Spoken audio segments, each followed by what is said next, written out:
Sıdîk'in batıp tava pirana, kanlanıp metkana geçti bir yılın.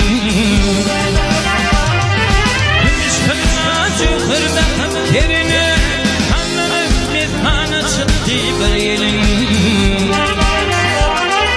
Gümüş kılına çukurda yerine, kanlanıp metkana geçti bir yılın.